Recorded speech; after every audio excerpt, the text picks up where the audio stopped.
بسم الله الرحمن الرحیم. سوره علم نشرح شروع میشه. این عینا اینقدر مضمونش رابطه قوی با سورت سابق داره. این بیان اعزاز پیغمبر علیه السلام است. کلمه علم نشرح در اول ذکر شده، کل سورت به نام علم نشرح یاد کرده. خو انشراح چقدر نعمت بزرگ است تشریح میکنیم ان شاء الله. این سورت 12ام سورت است که این بعد سوره ضحی و قبل سوره عصر نازل شده. اونجا بعد الفجر قبل العصر بود، خود به خود معلوم شد. ارتباط سورت قط ما قبل، در ما قبل هم تسلی برای پیغمبر بود به نزول وحی و به ذکر انعاماتی که قبل از نبوت الله تبارک و تعالی بالای پیغمبر کرده. در اینجا سه نعمت بزرگ یا بیان اعزاز پیغمبر به سه نعمت بعد از نبوت میکنه. اموری که قبل از نبوت شده باشه او قبل از نبوت، ای بعد از نبوت. یا سه نعمت بزرگ است که سوره علم نشرح بعد از نبوت است، در سوره والضحی قبل از نبوت است. و در اینجا الله تبارک و تعالی مهم یا وظیفه و رسالت عمومی پیغمبر علیه السلام پیش میکنه که باید چی بکنه. در آخر سورت این گپ بر ما ذکر میکنه. موضوع سورت هم بیان اعزاز پیغمبر علیه السلام با دادن اون نعمتایی که بعد از نبوت است برایش. اول بسم الله الرحمن الرحیم شروع میکنیم به نام الله که بی اندازه مهربان نهایت رحم کننده است. علم نشرح لک صدرک، آیا ما نگشودم لک برای توی پیغمبر علیه السلام صدرک سینه تو را. شرح صدر، گشودن سینه برای چی است؟ سینه پیغمبر علیه السلام برای چی بگشاید؟ مفسرین یا زیادترش میگه آمادگی برای تحمل نبوت است. اما مسئولیت نبوت که به پیغمبر داده میشه اون امور به نام شرح صدر یاد میکنه، لیکن این قول ضعیف معلوم میشه. چرا؟ شرح صدر یکی از جمله صفاتایی است که پیغمبر باید بدون نبوت هم داشته باشه. چرا که موسی علیه السلام نبوت برش داده شده بود. خب بعد از اون میگفت که رب اشرح لی صدری و یسر لی امری. از همون خاطر است که مهم ترجمه اینجا است که شرح صدر برای پذیرفتن و تحمل مسئولیت نبوت یکی و پیدا کردن حوصله قوی در برابر تمام مشکلات امیر رسالت، این را به نام شرح صدر یاد میکنه. پیغمبر علیه السلام الله تبارک و تعالی امی قسم حالت برش آورد. در شرح صدر اقوال مختلف است، کسی 4 شرح صدر ذکر میکنه، لیکن مشهور 2 شرح صدر است. یکی در هنگامی که در معراج میرفت و یکی پیش از نبوت پیغمبر علیه السلام توسط جبرئیل امین و ملک دیگه که آمده بود، سینه پیغمبر علیه السلام چاک کرده بود، کینه، حسد و همو چیزها را از قلب پیغمبر پاک کرده بود. توسط اینمی پاک کردن سینه پیغمبر حال دیگه فراخ شده، تنگ نظر نیست، احساساتی نمیشد، این بی‌حوصلگی نمیکرد، در برابر هر نوع ظلم بالکل بسیار به خونسردی جواب میداد. زندگی یا سیرت پیغمبر که مطالعه میکنه این نشانه ها را یک شما میبینه. و همچنان عدم خستگی در دعوت و همچنان هر قدر حالت دشوار و ناگوار سرش آمده پیغمبر مایوس نشده، بلکه اتکا و اعتماد سرش کی بوده؟ الله تبارک و تعالی. و قرآن به ما درس میده که دعوتگرا زمانی که میخوان که دعوت بده از اول باید چی بکنه؟ سینه خدا وسیع بسازه، تنگ نظر نباشه، سینه خدا وسیع بسازه، حوصله پیدا کنه، زود قهر نشوه و یک هدف خیلی قوی به خود داشته باشه. و کدام هدف است؟ رضامندی الله. بس دیگه چیزا را در نظر نگیره، انشالله در دعوت خود کامیاب میشه. الم نشرح لک صدرک، آیا ما نگوشیدیم لک برای توی پیغمبر علیه السلام؟ لک اشاره میکشه که این معامله برای پیغمبر علیه السلام شده، برای دیگران نشده. به دیگران شرح صدر میشه، خب به او اندازه که برای پیغمبر شده نشده. صدرک سینه تو پیغمبر علیه السلام، چرا که تو تحمل تمام مصائب و مشکلات دعوت در ذمه گرفتی. امی قسم الله اخلاق حسنه را در قلب تو جا داد. از همون خاطر اخلاق حسنه پیغمبر بی‌نظیر بود، کسی در تاریخ اینطور دیده نمیتونه که مثل پیغمبر اخلاق داشته باشه.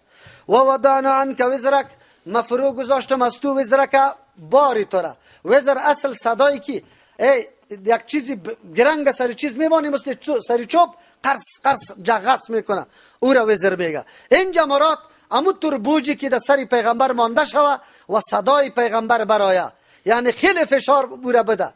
او کدام است؟ پیغمبر خو معصوم است، گناه منا نداره که بوج داشته باشه. از او خاطر راجح قول امیسته که مراد از وزر تحمل اینمی مشکلات رسالت است. و وضعنا عنک وزرک، ما فرو گذاشتم از تو وزرک، یعنی امو فشاری مشکلات رسالتی تو را. پیغمبر بسیار مشکلات در رسالت دید، خروز فرا رسید که الله تبارک و تعالی سرش آسان کرد و در این مرحله الله رسان شه که گپ آسان شود. کی گپ آسان شد؟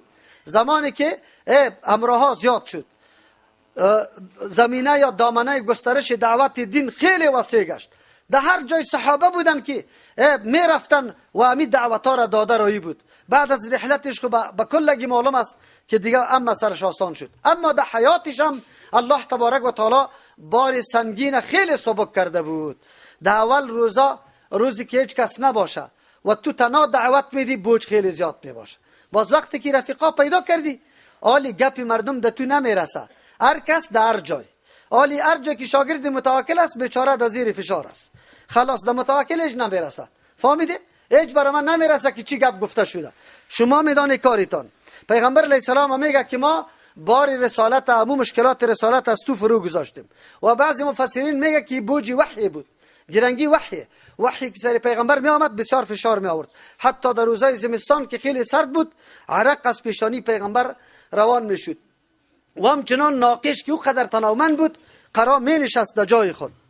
یکی یا و وضعنا عنک وزرک، ما گذاشتیم از تو وزرک، همو مشکل تو را. اینجا مخالفت قوم مفسرین به طور خصوصی انگشت نما میکنه. برای آدم هر چیز زور میده خو او سری آدم بسیار فشار میاره.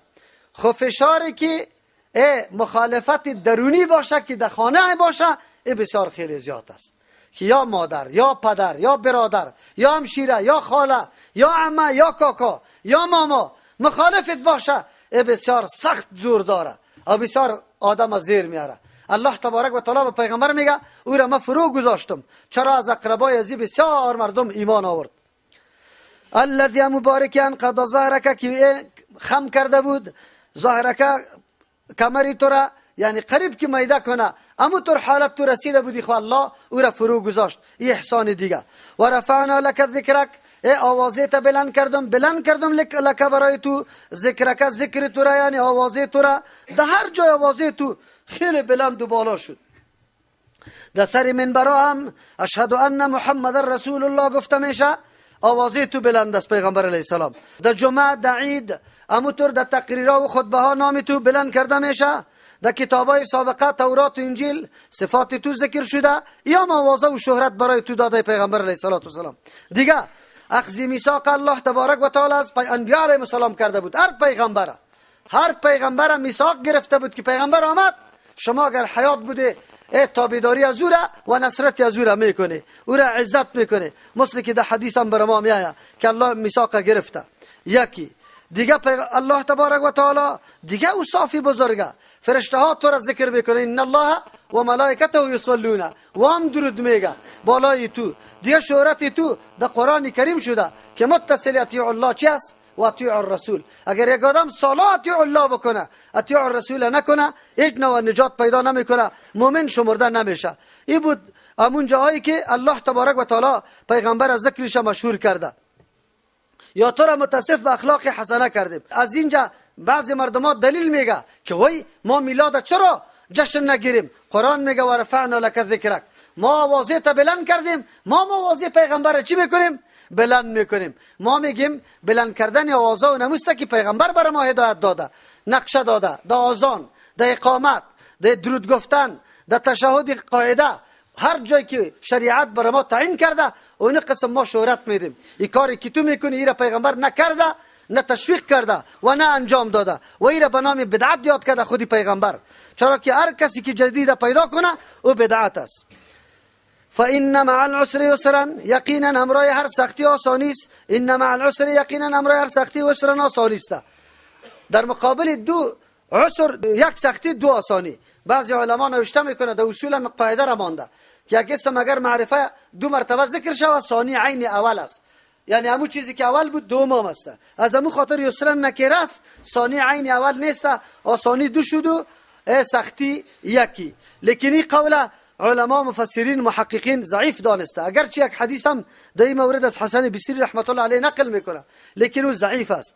بلکه این جمله را الله تبارک و تعالی برای تاکید یاد میکنه. یقینا امرای سختی آسانی است، یقینا امرای سختی آسانی است. هیچ وقت نگویا که سختی تیر نمیشه و این شب سر ما روز نمیشه. تسلی بزرگ نه تنها برای پیغمبر بلکه برای همه دعوتگرا و رهروان راه پیغمبر است که سختی در اول می باشه، لیکن اینطور انتظار داشته باشه که آسانی را الله میاره. روزی باشه که تو توحید در سر منبر بسیار بلرزه دل میگی، بدعت رد میکنی. روزی شوه که تو قرار نشسته باشی مردم دیگه در سرک مسئله توحید بیان کنه او شرک رد کنه. امروز همون صحنه رسیده یا نرسیده؟ الحمدلله. نوروز کس گفته نمیتونست که بدعت است، ناروا و حرام و سفر و یا زبان کس نمی آمد. حالی الحمدلله زن و مرد مکمل مبلغی گپ گشته، به هر کس تبلیغ است. ایرا بالکل الله آورده نیست. اما ان شاء الله نظر به این وعده آیت قرآن کریم روزی برسیم که رفع الیدین در مساجد مردم به افتخار بکنه. بالکل مردم او را دوست داشته باشه کسی که رفع الیدین میکنه. خب این روز هم ان شاء الله رسیده نیست. این روز هم رسیده نیست که جنده ها امو زیارت هایی که خیلی اهمیت داره یک مجاور نداشته باشه. چرا؟ مراجعه که نباشه مجاور است؟ نانی مغزی داره که با مجاور نبره پیسه نده مجاورش چی میکنه؟ او خب برای از اون نشسته. یک وقت ببینه که فرق نشوه که کدام زیارت است کدام قبرستان. مسلم مملکت عربستان واری و دین تقاضای امیر داره. ان شاء الله در روز جمعه سر ازی گپ میزنیم. این گپ آمده نیست. فاذا فرغت فانصب، پس وقتی که تو فارغ شده پیغمبر علیه السلام فانصب، تو خدا خوب مانده کو، فانصب رنج بکش زحمت بکش. الله پیغمبر میگه وقتی که تو فارغ میشی از یک عمل، زندگی تو پیغمبر علیه السلام لحظه لحظهش امرای مهم است، کارای مهم است. زندگی تو زندگی عادی نیست، هر لحظه عمرت یک دم تلاش. از یک امر مهم که فارغ میشی فرد امر مهم دیگه تلاش بکو. قرآن چی درس عظیم به دیگه امتام میده. پیغمبر علیه السلام الله میگه خدا بیکار نگذاری. ما و شما می نمیطور می باشیم اگر از یک امر فارغ میشیم فرد امر دیگه خدا مصروف بسازیم. دعوتی ما از دمی سرک آلی خلاص شدیم فرد مسجد میم نماز با جماعت میخوانیم. از نماز فارغ شدیم نفر دیدیم رکوع سجده صحیح نمیکنه آیستایی که در پالیش خدا پیش میکنیم. السلام علیکم و رحمت الله. بیادرکم خفه خو نمیشی؟ خب قولش بگی خفه خو نمیشی؟ نه. یک روز ما در حدیث شیشته بودیم اینطور خدا معلم نگی. در حدیث شیشته بودیم اونجا در حدیث شنیدم که پیغمبر گفت که کسی رکوع را درست نمیکنه نمازش صحیح نمیشه.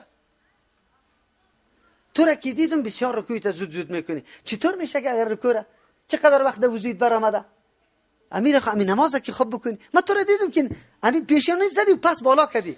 اونجا در حدیث ما شنیدیم که نماز منافق شمرده میشه. با مثل نولی خروس واری چی میزنه؟ نول میزنه. قرایی کده عمر که چی میگه؟ الله تو را خیر بده. والا برای ما کس نگفتم ملا نداریم. اگر داریم ما حدیث نمیفهمم. ایرا میگه دعوت فاذا فرغت فانصب. قرآن برات تشریح میکنه طرز زندگی تا با کدام سیستم انجام بده. قرآن برای ما میگه بیکار نشینه. بیکاری عامل سخت بدبختی هاست. در کدام جایی که جماعت بیکار است اول خو قمار قطبازی شروع میشه، چلبوز شروع میشه، بگوی ساتیری شروع میشه، ها خنده گل جنگی شروع میشه، دختر میاد پشتی سرش ها میکنه، چک شروع میشه. همین طور است یا نیست؟ بیکاری عامل فساد است. قوم لوط علیه السلام هیچ وقت نشوید که وا همی کارا را میکرد. بیکاری عامل کلی بدبختی هاست. چرا؟ یک روز که رخصتی میشه، روزای رخصتی را شما ببینه، اگر روزای رخصتی جنایات زیاد میشه یا غیر رخصتی؟ بگوید روزای رخصتی زیاد جنایات میشه. الله از همون خاطر میگه امت پیغمبر باید بیکار نباشه، وقت نداشته باشه.